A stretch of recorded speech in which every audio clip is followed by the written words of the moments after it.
ஜெபம். அன்பின் தகப்பனே, உம்மை நன்றியோடு துதிக்கிறோம் அப்பா, ஸ்தோதரிக்கிறோம், நன்றி செலுத்துகிறோம். உம்முடைய அன்புக்காக, உம்முடைய கிருபைக்காக, உம்முடைய இரக்கங்களுக்காக நன்றி அப்பா. கிறிஸ்துவுக்குள் எங்களுக்கு ஒரு புதிய அடையாளத்தை கொடுத்திருக்கிறீர், அதிகாரத்தை கொடுத்திருக்கிறீர், பரிபூர்ணமான வாழ்வை கொடுத்திருக்கிறீர் அப்பா. சத்திய ஆவியானவரே, இந்த சத்தியத்திற்கு நேராக எங்களை வழி நடத்துகிறதற்காக நன்றி. தடைகளை, மனக்கடினத்தை இயேசுவின் நாமத்தினாலே அப்புறப்படுத்துகிறேன். சத்தியத்தை அறிந்து கொள்ளக்கூடிய, அதை தாழ்மையாக ஏற்றுக்கொள்ளக்கூடிய உணர்வுள்ள இருதயங்களை எங்கள் ஒவ்வொருவருக்கும் நீர் தருகிறதற்காக நன்றி செலுத்துகிறேன். வார்த்தையாக நீர் கடந்து வருகிறதற்காய் நன்றி. உம்முடைய வார்த்தையை நீர் அற்புதங்களினாலும் அடையாளங்களினாலும் உறுதிப்படுத்துகிறதற்காக நன்றி செலுத்துகிறேன். என்னை முழுமையாக அர்ப்பணிக்கிறேன். இயேசுவின் மூலம் ஜெபிக்கிறேன் நல்ல பிதாவே, ஆமேன். Price the Lord. ஹல்லேலூயா. நன்றி இயேசுவே. கிறிஸ்துவுக்குள் நமக்கு பரிபூர்ணமான வாழ்வு கொடுக்கப்பட்டிருக்கிறது. கிறிஸ்துவை மரித்தோரிலிருந்து எழப்பண்ணின வல்லமையுள்ள ஆவியானவர் அதே உயிர்ப்பிக்கும் வல்லமையோடு நமக்குள் என்றென்றைக்குமாக வாசம் செய்து கொண்டிருக்கிறார். அந்த பரிபூரணத்திற்கு நேராக நம்மை வழி நடத்தி கொண்டிருக்கிறார், உருமாற்றி கொண்டிருக்கிறார். ஆவிக்கேற்ற பிரகாரமாக நம்மை நடக்கச் செய்கிறார். அதற்காக காத்து கொண்டிருக்கிறார். புதிய விருப்பங்களையும் செயல்களையும் நம்மில் உருவாக்குகிறவராக அந்த வல்லமை காத்து கொண்டிருக்கிறது என்ற சத்தியத்தை நாம் தியானித்து கொண்டிருக்கிறோம். வாசிக்கலாம். 2 கொரிந்தியர் 3:18. நாம் எல்லாரும் திறந்த முகமாய் கர்த்தருடைய மகிமையை கண்ணாடியிலே காண்கிறது போல கண்டு, ஆவியாயிருக்கிற கர்த்தரால் அந்த சாயலாகத்தானே மகிமையின் மேல் மகிமையடைந்து மறுரூபப்படுகிறோம். நாம் எல்லோரும் திறந்த முகமாய் கர்த்தருடைய மகிமையை கண்ணாடியிலே காண்கிறது போல கண்டு, ஆவியாய் இருக்கிற கர்த்தராலே அந்த சாயலாகத்தானே மகிமையின் மேல் மகிமை அடைந்து மறுரூபப்படுகிறோம். நாம் எதை பார்க்க வேண்டும் என்பதை கடந்த பகுதியில் நாம் தியானித்தோம். நாம் நம்முடைய பாவங்களையும் தோல்விகளையும் பலவீனத்தையும் பயத்தையும் குற்ற மனசாட்சியையும் பார்த்து கொண்டே இருந்தோம் என்றால் அந்த உயிர்ப்பிக்கும் வல்லமையானது பரிபூரணத்தை வெளிப்படுத்த முடியாது. அந்த மகிமையை வெளிக்கொண்டு வர முடியாது. நாம் கர்த்தருடைய மகிமையை கண்ணாடியிலே காண்கிறது போல கண்டு என்றால், கிருபையின் சத்தியத்தை ஆண்டவராகிய இயேசு கிறிஸ்து எதை செய்து முடித்திருக்கிறாரோ அந்த சத்தியத்தை நாம் கவனத்தோடு தொடர்ச்சியாக நிலைத்த பார்வையோடு நம்முடைய சிந்தனைகளில் பார்க்கும் பொழுது அந்த மகிமையை நாம் பெற்றுக்கொள்ளுகிறோம். எப்படி மோசே அன்று சீனாய் மலையில் தேவனுடைய பிரசன்னத்தில் இருக்கும் பொழுது கர்த்தருடைய மகிமை அவருடைய முகத்தில் பிரதிபலித்ததோ, அந்த மகிமையை அந்த இஸ்ரவேலர்கள் பார்க்க முடியாமல் அங்கு மோசே தன் முகத்தின் மீது முட்காடு போட்டுக் கொள்ளுகிறார். ஏனென்றால் அந்த பிரசன்னம் அங்கு மக்களுடைய பாவத்தை உணர்த்தியது, அங்கு அவர்களுக்கு பயத்தை கொடுத்தது, குற்ற மனசாட்சியை அது கொடுத்தது. இன்றைக்கு அதே மகிமை ஒரு விசுவாசியின் ஆவியில் இருக்கிறது. எப்பேற்பட்ட பாக்கியம் இல்லையா? எவ்வளவு பெரிய ஒரு விடுதலையை ஆண்டவராகிய இயேசு கிறிஸ்துவின் ரத்தம் செய்து முடித்திருக்கிறது இல்லையா? அன்றைக்கு இஸ்ரவேலர்கள் பார்த்து பயந்த, பார்க்க முடியாத, அவர்களை தூரத்தில் நிறுத்திய அதே மகிமை இன்றைக்கு ஒவ்வொரு விசுவாசியின் ஆவியிலும் இருக்கிறது. இந்த மகிமை வெளிப்புறத்தில் அல்ல, அது நியாயப்பிரமாணத்தின் மூலமாக இல்லை, அது கிறிஸ்துவே மகிமையாக நமக்குள் வாசம் செய்து கொண்டிருக்கிறார். அங்கு மோசே முகத்தில் பிரதிபலித்த அந்த மகிமை குறைவுபட்டது. அது ஒரு கட்டத்தில் இல்லாமல் போனது. ஏனென்றால் அது வெளிப்புறத்தில் அது பிரதிபலிப்பை கொடுத்தது. அவருடைய பிரசன்னத்தில் இருப்பதினால் அந்த பிரதிபலிப்பு ஏற்பட்டது. இன்றைக்கு ஒரு விசுவாசியின் ஆவியில் குறைவுபடாத, நாளுக்கு நாள் பெருகச் செய்கின்ற கிறிஸ்துவே மகிமையாக நமக்குள் இருக்கின்ற ஒரு அனுபவத்தில் நாம் வாழ்ந்து கொண்டிருக்கிறோம். ஹல்லேலூயா. Praise the Lord. கர்த்தருடைய மகிமையை கண்ணாடியிலே காண்கிறது போல கண்டு ஆவியாய் இருக்கிற கர்த்தரால் அந்த சாயலாகத்தானே மகிமையின் மேல் மகிமை அடைந்து மறுரூபப்படுகிறோம். ஒரு விசுவாசி கிறிஸ்துவுக்குள் ஏற்கனவே ஆவியில் மறுரூபம் அடைந்து விட்டார். ஒரு விசுவாசியில் 1/3 மறுரூபமாக்கப்பட்டு விட்டது. ஆனால் நம்முடைய சிந்தனையும் நம்முடைய சரீரமும் இந்த உலகத்தில் எந்த அளவுக்கு கண்ணாடியில் காண்கிறது போல அவரது மகிமையை அவருடைய வார்த்தையில் நாம் பார்க்கிறோமோ அந்த அளவுக்கு அந்த மகிமையை அது வெளிப்படுத்தி கொண்டே இருக்கும். இன்க்ரீசிங் க்ளோரி, பெருகுகின்ற மகிமை. நாம் அவரை முகமுகமாக தரிசிக்கும் வரைக்கும் இது பெருகி கொண்டே இருக்கும். அவரை நாம் நேருக்கு நேர் பார்க்கும் பொழுதுதான் நம்முடைய சிந்தனையும் சரீரமும் முழுவதும் மறுரூபமாக்கப்படும்.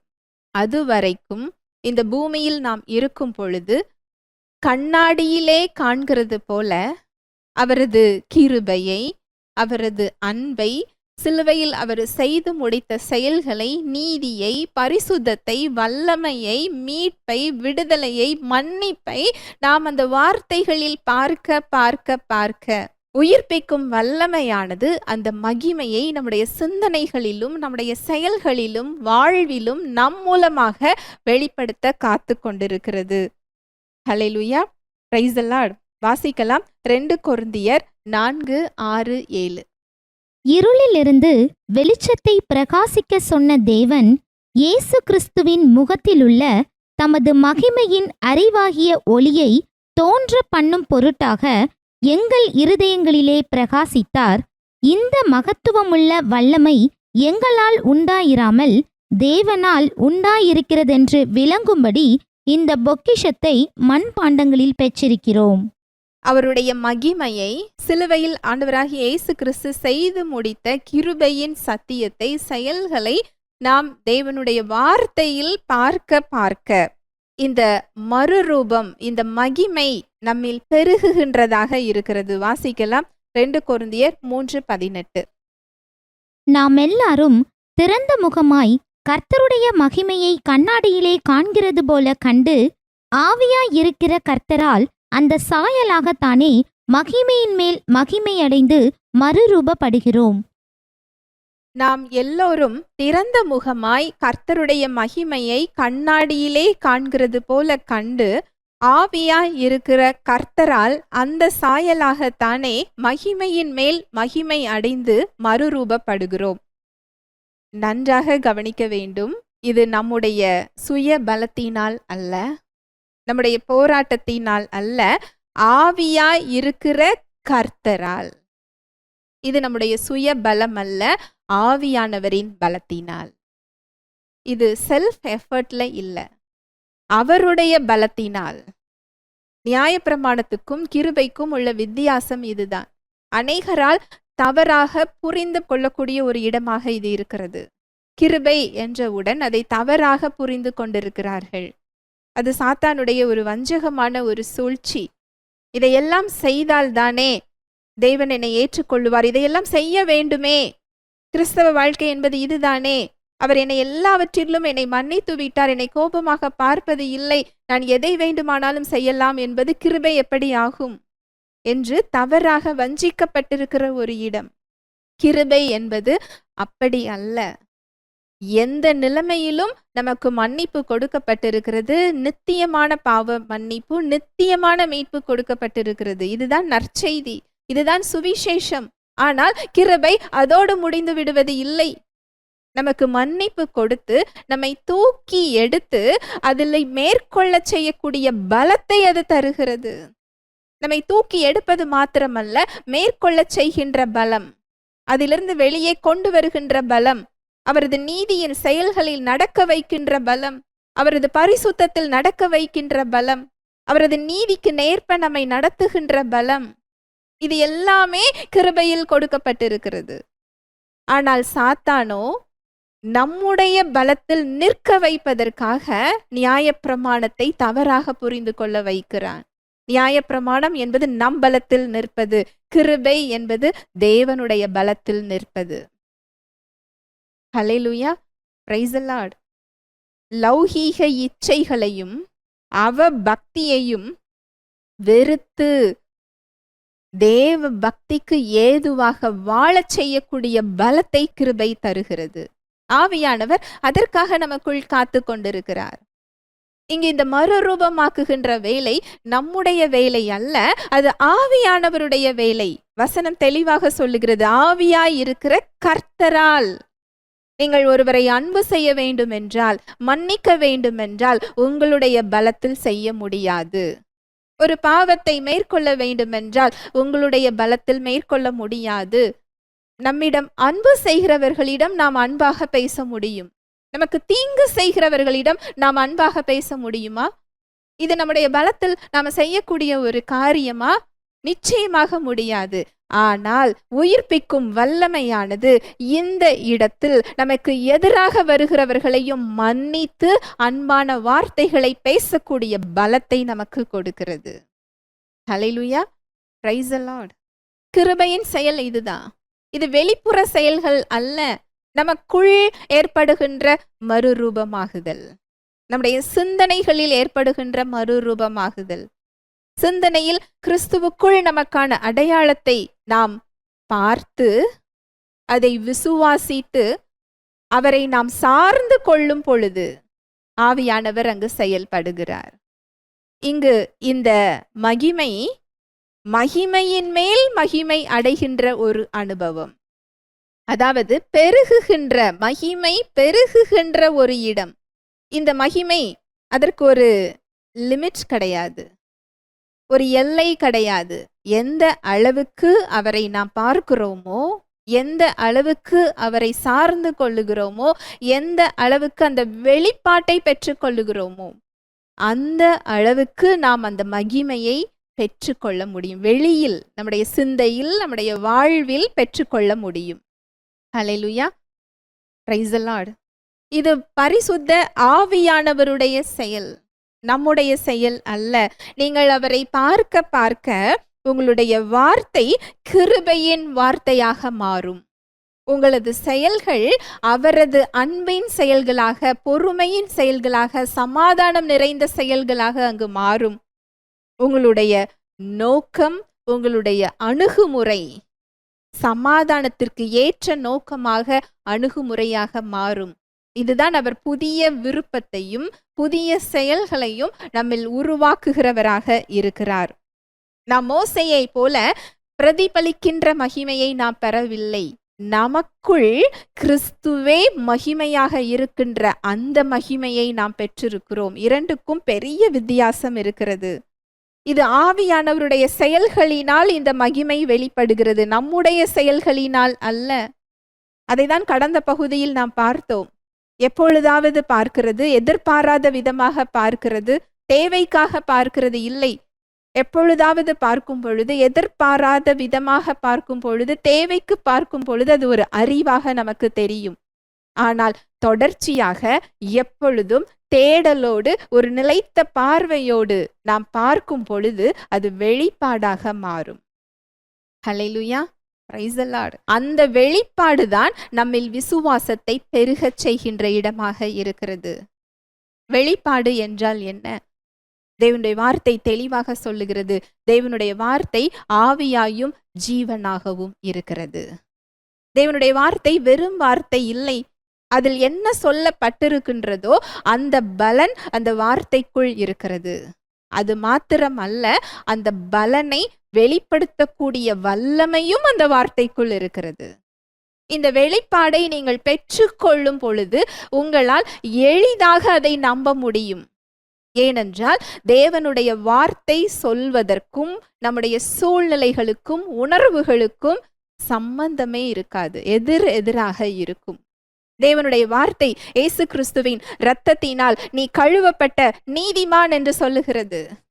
ஆனால் உங்களுடைய உணர்வுகளும், உங்களுடைய சிந்தனைகளும், உங்களுடைய சூழ்நிலைகளும் உங்களை பாவியாக காட்டும். நீங்கள் நின்று கொண்டிருக்கிறது ஒரு குறைவுபட்ட ஒரு பாவ செயல்களில் நின்று கொண்டிருக்கலாம். இந்த இடத்தில் நான் நீதிமான் என்பதை எப்படி ஏற்றுக்கொள்வது? உங்க உணர்வுகள் சொல்லும், உங்களுடைய நம்பிக்கை சொல்லும். ஆனால் ஆண்டவராகிய இயேசு கிறிஸ்து என்ன செய்து முடித்திருக்கிறார்? அந்த இரத்தம் என்ன செய்திருக்கிறது? அது என்னுடைய இயல்பை மாற்றி இருக்கிறது. என்னுடைய சுபாவத்தை அது மாற்றி இருக்கிறது. ஆவியில் நான் ஜீவனை பெற்றிருக்கிறேன். அதில் தேவனுடைய பரிசுத்தத்தை பெற்றிருக்கிறேன். ஏசு கிறிஸ்துவே எனது பரிசுத்தமாக இருக்கிறார். ஏசு கிறிஸ்துவே எனது நீதியாக இருக்கிறார். இது எனது செயல்களின் அடிப்படையில் அல்ல, ஏசு கிறிஸ்துவின் செயல்களின் அடிப்படையில் எனக்கு கொடுக்கப்பட்டிருக்கிறது என்ற வெளிச்சத்தை நாம் பெறும் பொழுதுதான் நம்மால் அதை விசுவாசிக்க முடியும். இல்லை என்றால் அது ஒரு அறிவாக மாத்திரமே இருக்கும். அந்த வார்த்தையில் உள்ள வெளிச்சத்தை, பிரகாசத்தை நாம் பார்ப்பது. அதை தான் பவுல் எபேசியரில் சொல்லுகிறார். பரிசுத்தவான்களுடைய சுதந்திரத்தின் ஐஸ்வர்யத்தில் இவர்களுக்கு என்ன கொடுக்கப்பட்டிருக்கிறது என்பதை அறிந்து கொள்ளக்கூடிய பிரகாசமுள்ள மனக்கண்களை இவர்களுக்கு கொடுக்குமாறு நான் ஜெபிக்கிறேன்னு அவர் ஜெபிக்கிறார். நம்முடைய ஆசீர்வாதத்திற்காக, விடுதலைக்காக அவர் ஜெபிக்கவில்லை. நமக்குள் பரிசுத்தவான்களுடைய சுதந்திரம் கொடுக்கப்பட்டிருக்கிறதே, இந்த மகிமையின் ஐஸ்வர்யத்தை தெரிந்து கொள்ளக்கூடிய பிரகாசமுள்ள மனக்கண்கள். அப்படி என்றால் அந்த வார்த்தையில் உள்ள வெளிச்சத்தை அறிந்து கொள்ளக்கூடிய மனக்கண்கள், அந்த வார்த்தையின் வெளிச்சத்தை பார்க்கக்கூடிய மனக்கண்கள். இன்றைய ஒவ்வொரு விசுவாசிக்கும் இந்த மனக்கண்கள் தான் தேவை, பிரகாசமுள்ள மனக்கண்கள் தேவை. தேவன் ஏற்கனவே இயேசு கிறிஸ்துவின் மூலமாக எல்லாவற்றையும் செய்து முடித்து விட்டார். நம்முடைய ஜீவனுக்கும் தேவ பக்திக்கும் தேவையான எல்லாவற்றையும் அவருடைய திவ்ய வல்லமையானது தந்து அருளினதும் அன்றி ஏற்கனவே அது செய்து முடிக்கப்பட்டாயிற்று. இதுதான் கிருபையின் சத்தியம், இதுதான் சுவிசேஷம். வாசிக்கலாம். 2 கொரிந்தியர் 4:6-7. இருளிலிருந்து வெளிச்சத்தை பிரகாசிக்க சொன்ன தேவன் இயேசு கிறிஸ்துவின் முகத்திலுள்ள தமது மகிமையின் அறிவாகிய ஒளியை தோன்ற பண்ணும் பொருட்டாக எங்கள் இருதயங்களிலே பிரகாசித்தார். இந்த மகத்துவமுள்ள வல்லமை எங்களால் உண்டாயிராமல் தேவனால் உண்டாயிருக்கிறதென்று விளங்கும்படி இந்த பொக்கிஷத்தை மண்பாண்டங்களில் பெற்றிருக்கிறோம். இருளிலிருந்து வெளிச்சத்தை பிரகாசிக்க சொன்ன தேவன் என்றைக்கு ஆதியாகமத்தில் ஆரம்பத்தில் உலகத்தை அவர் படைக்கும் பொழுது ஆதியிலே அந்த இருளிலிருந்து வெளிச்சத்தை பிரகாசிக்க செய்த அதே தேவன் இன்றைக்கு இயேசு கிறிஸ்துவின் முகத்திலுள்ள தமது மகிமையின் அறிவாகிய ஒளியை தோன்ற பண்ணும் பொருட்டாக எங்கள் இருதயங்களிலே பிரகாசித்தார். அதே தேவன், வெளிச்சத்தை பிரகாசிக்க சொன்ன அதே தேவன் அவரது மகிமையை, இயேசு கிறிஸ்துவின் முகத்திலுள்ள தமது மகிமையின் அறிவாகிய ஒளியை தோன்ற பண்ணும் பொருட்டாக. அப்படின்னா என்ன அர்த்தம் தெரியுமா? அப்படி என்றால் அந்த பிரகாசத்தை, அந்த மகிமையை எதற்காக நமக்குள் வைத்திருக்கிறார் என்றால் நம் மூலமாக வெளிப்படுத்துவதற்காக, நமக்குள் அடக்கி வைப்பதற்காக அல்ல, நமக்குள் புதைத்து வைப்பதற்காக அல்ல, நாம் அதை பயன்படுத்தாமல் மூடி வைப்பதற்காக அல்ல, நம் மூலமாக தோன்ற பண்ணும் பொருட்டாக. இந்த இருள் நிறைந்த சமுதாயத்தில், இருள் நிறைந்த உலகத்தில், கோணலும் மாறுபாடுமான சந்ததிகளின் மத்தியில் நம் மூலமாக அந்த மகிமையை தோன்ற பண்ணும் பொருட்டாக நம்முடைய இருதயங்களிலே பிரகாசித்தார். என்றைக்கு ஆண்டவராகிய இயேசு கிறிஸ்துவை இரட்சகராக ஏற்றுக்கொண்டீர்களோ அந்த மகிமை உங்களுடைய ஆவியில் இருக்கிறது. அந்த மகிமையை நீங்கள் ஜெபித்து பெற வேண்டியது இல்லை. ஏற்கனவே கொடுக்கப்பட்ட மகிமையை, ஏற்கனவே கொடுக்கப்பட்ட பரிபூரணத்தை நாம் வேண்டும் என்று கேட்டால் அது விசுவாசம் இல்லை, அது அவிசுவாசம். அதனால்தான் விசுவாசிகளின் வாழ்வு கட்டுகள் நிறைந்ததாக இருக்கிறது. ஆவிக்குரிய கண்ணாடியில் இயேசு கிறிஸ்துவை, அந்த கிருபையை கண்ணாடியில் காண்கிறது போல கண்டு கர்த்தராகிய ஆவியானவராலே தானே மகிமையின் மேல் மகிமை அடைந்து மறுரூபமாகிறோம். நாம் எதை பார்க்கிறோம்? இன்றைக்கு விசுவாசிகள் எதை பார்க்க வேண்டும்? நாம் பாவத்தை குறித்த அறிவை அல்ல. ஏற்கனவே பாவத்தை குறித்த அறிவு நமக்கு தெரியும். நியாயப்பிரமாணம் கொடுக்கப்பட்டிருக்கிறது, நம்முடைய மனசாட்சியும் நமக்கு கொடுக்கப்பட்டிருக்கிறது. நமக்கு தேவை அதற்கான தீர்வு. அந்த தீர்வு இயேசு கிறிஸ்துவினிடத்தில் மாத்திரமே இருக்கிறது.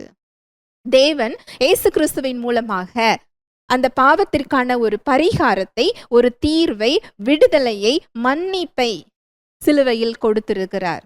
அந்த தீர்வை, கிருபையை நீங்கள் பார்க்க பார்க்க பார்க்க அந்த வெளிப்பாடுகளை நீங்கள் பெற்றுக்கொள்ள முடியும்.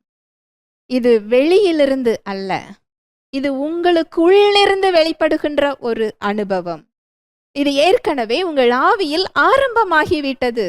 நீங்கள் அதை கண்ணாடியில் காண்கிறது போல கண்டு அதை நீங்கள் பார்க்க பார்க்க அந்த மகிமை உங்களுடைய சிந்தனையில் வெளிப்பட்டு, உங்கள் சரீரத்தில் வெளிப்பட, உங்கள் மூலமாக உங்கள் வாழ்வில் வெளிப்பட, மற்றவர்களிடத்தில் வெளிப்பட அங்கு காத்து கொண்டிருக்கிறது. ஹல்லேலூயா, பிரைஸ் தி லார்ட். இதற்கு எல்லை கிடையாது. இது தொடர்ந்து பெருகுகின்ற ஒரு இடம். இது நம்முடைய முயற்சியால் அல்ல, நம்முடைய பலத்தினால் அல்ல, நாம் போராடுகிறதினால் அல்ல. கிறிஸ்தவ வாழ்க்கை என்பது நம்முடைய சுய பலத்தில் வாழுகின்ற வாழ்வு இல்லை. அவரை சார்ந்து கொண்டு அவரை வெளிப்படுத்துகின்ற ஒரு வாழ்வு. இதைதான் பவுல் சொல்லுகிறார். நான் அல்ல, எனக்குள் அவர் வாழ்ந்து கொண்டிருக்கிறார், என் மூலமாக அவர் வெளிப்பட்டு கொண்டிருக்கிறார். இதுதான் கிறிஸ்தவ வாழ்க்கை. வாசிக்கலாம் நீதிமொழிகள் 4:18. நீதிமான்களுடைய பாதை நடுப்பகல் வரைக்கும் அதிகமாய் பிரகாசிக்கிற சூரிய பிரகாசம் போலிருக்கும். நீதிமான்களுடைய பாதை நடுப்பகல் வரைக்கும் அதிகமாய் பிரகாசிக்கிற சூரிய பிரகாசம் போல் இருக்கும். நடுப்பகலுக்கும் விடியற் காலத்துக்கும் என்ன வித்தியாசம்? விடியற்கால சூரியனுக்கும் நடுப்பகல் சூரியனுக்கும் என்ன வித்தியாசம்? விடியற்கால சூரியனுடைய வெப்பம் அதிகமாக இருக்காது. வெளிச்சம் மெல்லிதான ஒரு வெளிச்சத்தோடு, ஒரு குறைவான ஒரு வெளிச்சத்தோடு இருக்கும். ஆனால் நடுப்பகல் சூரியனுடைய வெளிச்சம் மிக பிரகாசமாக இருக்கும். இங்கு நீதிமான்களுடைய பாதை நடுப்பகல் வரைக்கும் அதிகமாய் பிரகாசிக்கிற சூரிய பிரகாசம் போல் இருக்கும் என்பதன் அர்த்தம், பொருள் என்னவென்றால், ஆவியானவர் அனுதினமும் இந்த பிரகாசிக்கிற வெளிச்சத்திற்கு நேராக நம்மை வழி நடத்தி கொண்டே இருக்கிறார்.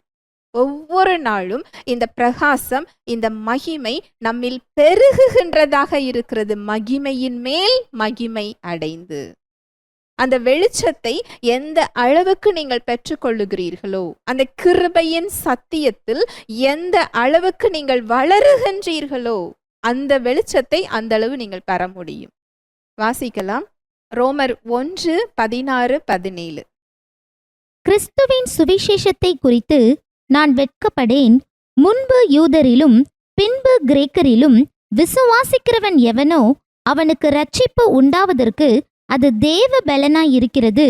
விசுவாசத்தினாலே நீதிமான் பிழைப்பான் என்று எழுதியிருக்கிறபடி விசுவாசத்தினால் உண்டாகும் தேவ நீதி விசுவாசத்திற்கு என்று அந்த சுவிசேஷத்தினால் வெளிப்படுத்தப்படுகிறது. விசுவாசத்தினாலே நீதிமான் பிழைப்பான் என்று எழுதியிருக்கிறபடி விசுவாசத்தினால் உண்டாகும் தேவ நீதி. இதுவே ஒரு வெளிச்சம்தான். கிருபையின் சத்தியத்தின் வெளிச்சத்தை நீங்க பெற்றுக்கொள்ளும் போதுதான் இதை நீங்கள் விசுவாசிக்க முடியும். விசுவாசத்தின் மூலமாகவே அந்த தகுதியை நாம் பெற முடியும். அப்படிதான் நாம் ரட்சிப்பை பெற்றிருக்கிறோம். அப்படிதான் நம்முடைய அனுதின வாழ்விலும் நாம் தேவனிடத்தில் செல்ல முடியும், அவரது உறவை வளர்த்து கொள்ள முடியும். விசுவாசத்தினால் உண்டாகும் தேவ நீதி விசுவாசத்திற்கென்று அந்த சுவிசேஷத்தினால் வெளிப்படுத்தப்படுகிறது. விசுவாசத்தினால் விசுவாசத்திற்கு என்று இதில் பவுல் எதை குறிப்பிடுகிறார் என்றால், தேவ நீதியை குறித்த வெளிச்சத்தை நீங்கள் பெற்றுக்கொள்ளும் போதுதான் இந்த மகிமையின் மேல் மகிமை அடைகிற, அந்த மகிமை பெருகுகின்ற இடத்தை நாம் அடைய முடியும். இது கிருபையின் வெளிச்சத்தை குறித்து சொல்லப்படுகிறது. 2 பேதுரு 3:18. நம்முடைய கர்த்தரும் இரட்சகருமாகிய இயேசு கிறிஸ்துவின் கிருபையிலும் அவரை அறிகிற அறிவிலும் வளருங்கள். அவருக்கு இப்பொழுதும் என்றென்றைக்கும் மகிமை உண்டாவதாக. ஆமேன். நம்முடைய கர்த்தரும் இரட்சகருமாகிய இயேசு கிறிஸ்துவின் கிருபையிலும் அவரை அறிகிற அறிவிலும் வளருங்கள். எவ்வளவு அழகான ஒரு சத்தியம் பாருங்களேன். இந்த கிருபை என்பது அவர் ஒருவருக்கு அதிகமாக கொடுத்து ஒருவருக்கு குறைவாக கொடுக்கவில்லை. எல்லோருக்கும் ஒரே அளவு கிருபை, எல்லோருக்கும் ஒரே அளவு பரிபூரணம். இதில் சொல்லப்படுகிறது கிறிஸ்துவுக்குள். கிறிஸ்துவுக்குள் ஒரு விசுவாசிக்கு ஒரே அளவு கிருபை, ஒரே அளவு பரிபூரணம். ஒரே ஆவியானவர் நமக்குள் வாசம் செய்கிறார். ஆனால் யார் ஒருவர் கண்ணாடியில் அவருடைய மகிமையை கண்டு ஆவியானவராலே மகிமையின் மேல் மகிமை அடைகிற அந்த இடத்துக்கு வருகிறார்களோ அவர்கள் அந்த கிருபையில் பெருகுகிறார்கள். வளருகிற ஒருவர் அந்த மகிமையை பெற்றுக்கொள்ளுகிறார்கள். பொருள் அதுதான். யார் ஒருவர் கிருபையிலும் அவரை அறிகிற அறிவிலும் வளருகிறார்களோ அவர்கள் அந்த மகிமையின் மேல் மகிமை அடைகிற பெருகுகின்ற மகிமையை பெற்றுக்கொள்ளுகிறார்கள். அப்படி என்றால் கிருபையை குறித்த வெளிப்பாடுகளில் ஒவ்வொரு நாளும் நீங்கள் பெருக பெருக இந்த மகிமை உங்களிடத்தில் பெருகுகின்றது. உங்களது எண்ணங்கள் மூலமாக, உங்கள் வார்த்தைகள் மூலமாக, உங்கள் செயல்கள் மூலமாக இந்த மகிமை வெளிப்படுகிறது. ஒவ்வொரு நாளும் இந்த கிருபையை குறித்த வெளிப்பாடு, மன்னிப்பை குறித்த வெளிப்பாடு. தேவன் கிறிஸ்துவின் மூலமாக என்னை எப்படி மன்னித்திருக்கிறார், கிறிஸ்துவுக்குள் என்னை அவர் எப்படி பார்க்கிறார், இலவசமாக பெற்ற மன்னிப்பை நான் எப்படி மற்றவர்களுக்கு கொடுப்பது, அவர் என்னை எப்படி மன்னித்திருக்கிறார் என்ற வெளிப்பாடை நீங்கள் பெறாமல் நீங்கள் மற்றவர்களுக்கு இந்த மன்னிப்பை கொடுக்க முடியாது. நீங்கள் மற்றவருக்கு அந்த மன்னிப்பை கொடுக்கிற இடத்துக்கு வரும் பொழுதுதான் அந்த மகிமை வெளிப்படும். இதை தோன்ற பண்ணும் பொருட்டாக தான் உங்களுடைய இருதயங்களில் அவர் பிரகாசித்திருக்கிறார். அந்த வெளிச்சத்தை நீங்க பார்க்கும் பொழுது, ஏனென்றால் நம்முடைய பலத்தில் அவர் மற்றவர்களை மன்னிக்க சொல்லவில்லை. நாம் பாவியாக இருக்கும் பொழுது, நாம் எதிரிகளாக இருக்கும் பொழுது நம்மை தேடி வந்து நம்மை மன்னித்து நமக்கு இத்தனை பெரிய ஒரு மீட்பை அவர் கொடுத்திருக்கிறார் என்றால் அதே அன்பு நமக்குள் ஊற்றப்பட்டிருக்கிறது. நம்முடைய பரிபூரணத்தில் அந்த அன்பு இருக்கிறது. நம்முடைய அன்பில் அல்ல, நம்முடைய பலத்தில் அல்ல, அவரது அன்பை நம் மூலமாக வெளிப்பட சொல்லுகிறார். இதற்கு இடம் கொடுக்க சொல்லுகிறார், சார்ந்திருக்க சொல்லுகிறார். இந்த வெளிச்சத்தை ஒருவர் பெற்று கொள்ளாமல் எதிராக வருகிற ஒருவரை நம்மால் மன்னிக்க முடியாது. அந்த இடத்துல நீங்க மன்னிக்கின்ற இடத்திற்கு வளராமல், அந்த வெளிப்பாடை நீங்கள் பெற்றுக்கொள்ளாமல் அந்த மகிமை வெளிப்பட முடியாது, அந்த மன்னிப்பு வெளிப்பட முடியாது. இது மன்னிப்பு என்பதில் மாத்திரம் அல்ல, அது சுகமாக இருக்கட்டும். கிறிஸ்துவை மரித்தோரிலிருந்து எழுப்பின வல்லமையுள்ள ஆவியானவர் இன்றைக்கு நம்முடைய ஆவியில் வாசம் செய்கிறார். அந்த பரிபூரணத்தில் தெய்வ சுகம் கொடுக்கப்பட்டிருக்கிறது. இந்த வெளிச்சத்தை நீங்கள் பெற்றுக்கொள்ளும் பொழுது, இந்த கிருபையின் சத்தியத்தில், இந்த கிருபையில், இந்த அறிவில் நீங்கள் வளரும் பொழுது அந்த உயிர்ப்பிக்கும் வல்லமை உங்கள் சரீரத்தை சுகமாக்க காத்து கொண்டிருக்கிறது. இது தேவனுடைய நீதியாக இருக்கட்டும். இந்த நீதியை குறித்த இந்த வெளிச்சத்தை நீங்கள் பெற்றுக்கொள்ளும் போது, அது அந்த கிருபையை நீங்க அறிந்து கொள்ள அவரை குறித்த அறிவில் நீங்கள் வளர வளர வளர, அதை நீங்கள் தொடர்ந்து உற்று நோக்க அப்படி என்றால் அதை தியானிக்க வேண்டும் என்று பொருள். அதை நீங்கள் தியானிக்க அந்த வெளிப்பாடை நீங்கள் பெற்றுக்கொள்ள முடியும். அந்த அறிவிலேயே நாம் நின்றுவிடக்கூடாது.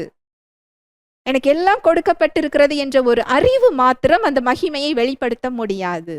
அந்த வெளிப்பாடை பெற்றுக்கொள்ளும் போதுதான் உங்களுடைய விசுவாசம் பெருக ஆரம்பிக்கும். உங்க விசுவாசமும் வளரும். அந்த விசுவாசம் பெருக பெருக பெருக அந்த மகிமை வெளிப்பட ஆரம்பிக்கும். பரிசுத்தமும் அப்படிதான். நீங்கள் போராடி பெற்றுக்கொள்ளுகிறது பரிசுத்தம் அல்ல. நீங்கள் இந்த பரிசுத்தமாக வாழ வேண்டும் என்பது ரட்சிப்பை பெற்றுக்கொள்வதற்காக அல்ல, அது முற்றிலும் இலவசம். நீங்கள் பாவிகளாக இருக்கும் பொழுதே அது உங்களுக்கு கொடுக்கப்பட்டிருக்கிறது. நாம் ஏன் பரிசுத்தமாக வாழ வேண்டும் என்றால் நம்முடைய ஆவியில் தேவ பரிசுத்தம் கொடுக்கப்பட்டிருக்கிறது. நம்முடைய ஆவியில் பாவத்திற்கான சுபாவம் கிடையாது. தேவ இயல்பில் நாம் படைக்கப்பட்டிருக்கிறோம், மறுபடியும் ஜெனிப்பிக்கப்பட்டிருக்கிறோம். அதனால் நம்மை பரிசுத்தமாக வாழ அவர் அழைக்கிறார். பரிசுத்தத்தில் வாழ்வதற்காக நாம் மறுபடியும் ஜெனிப்பிக்கப்பட்டிருக்கிறோம். இதையெல்லாம் நீங்க அந்த வெளிச்சத்தை பெற்றுக்கொள்ளும் போதுதான், முதலில் நீங்கள் அந்த அறிவை பெற்றுக்கொள்ள வேண்டும், கிருபையை குறித்த அறிவில் நீங்கள் வளர வேண்டும், அடுத்து அந்த வெளிச்சத்தை நீங்கள் பெற்றுக்கொள்ள வேண்டும். மகிமையின் மேல் மகிமை உங்களிடத்தில் பெருக ஆரம்பிக்கும், அவருடைய நாமம் மகிமைப்படும். எஃபர்ட்லெஸ், நம்முடைய பலத்தில் அல்ல, நம்முடைய போராட்டத்தில் அல்ல, நாம் தேவனுடைய அன்பை பெற்றுக்கொள்வதற்காக அல்ல, ஏற்கனவே நாம் தேவனுடைய அன்பை பெற்றுக்கொண்ட இடத்தில் நிற்கிறோம். ஏற்கனவே தேவனால் மன்னிக்கப்பட்ட இடத்தில், பரிசுத்தமாக்கப்பட்ட இடத்தில், சுகமாக்கப்பட்ட இடத்தில், விடுதலையை பெற்றுக்கொண்ட இடத்தில் நாம் நிற்கிறோம். இந்த உயிர்ப்பிக்கும் வல்லமையானது இதன் அடிப்படையிலான புதிய விருப்பங்களையும் புதிய செயல்களையும் நம்மிடத்தில் வெளிப்படுத்த காத்து கொண்டிருக்கிறது. ஹல்லேலூயா, பிரைஸ் தி லார்ட். ஜெபிக்கலாம். அன்பின் தகப்பனை, உம்மை நன்றியோடு துதிக்கிறோம் அப்பா, ஸ்தோத்தரிக்கிறோம், நன்றி செலுத்துகிறோம். உம்முடைய அன்புக்காக, உம்முடைய கிருபைக்காக, உம்முடைய இரக்கங்களுக்காக நன்றி அப்பா. நீர் கற்றுத்தந்த சத்தியத்திற்காக நன்றி அப்பா. நாங்கள் திறந்த முகமாய் கண்ணாடியிலே காண்கிறது போல கர்த்தருடைய மகிமையை நாங்கள் கண்டு ஆவியானவராலே மகிமையின் மேல் மகிமை அடைகிறோம் என்ற சத்தியத்திற்காக நன்றி. உயிர்ப்பிக்கும் வல்லமையுள்ள ஆவியானவர் ஆவிக்கேற்ற பிரகாரமாக எங்களை நடத்த காத்து கொண்டிருக்கிறார். புதிய விருப்பங்களையும் புதிய செயல்களையும் எங்களிடத்தில் உருவாக்க, எங்களுடைய இருதயங்களில் வெளிப்படுத்திய அந்த மகிமையை எங்கள் சிந்தனைகளிலும் எங்கள் சரீரங்களிலும் எங்கள் வாழ்விலும் வெளிப்படுத்த அவர் காத்து கொண்டிருக்கிறார் என்ற சத்தியத்திற்காக நன்றி அப்பா. எங்களுடைய கண்களை தெளிய வைத்த இந்த சத்தியத்திற்காக நன்றி. இதை தாழ்மையோடு ஏற்றுக்கொள்ளக்கூடிய இருதயங்களை எங்கள் ஒவ்வொருவருக்கும் நீர் கொடுக்கிறதற்காக நன்றி. என்ன தேவையில வந்தார்களோ அவர்களுக்கேற்ற மன்னாவை நீர் கொடுத்ததற்காக நன்றி. விடுதலையை அவங்க சரீரத்துல, அவங்க சிந்தனைகள்ல இயேசுவின் நாமத்தினால பெற்றுக்கொள்கிறதற்காக நன்றி. கிருபையை குறித்த அறிவிலும் சத்தியத்திலும் அவர்களை வளரச் செய்கிறதற்காய் நன்றி. அது அவர்கள் வாழ்வில் வெளிப்பாடாக மாறுகிறதற்காக நன்றி. அந்த மகிமையின் மேல் மகிமை அடைகிறதற்காக நன்றி அப்பா. இயேசுவின் நாமத்தினாலே ஆசீர்வதிக்கிறேன். இயேசுவின் மூலம் ஜெபிக்கிறேன் நல்ல பிதாவே, ஆமென்.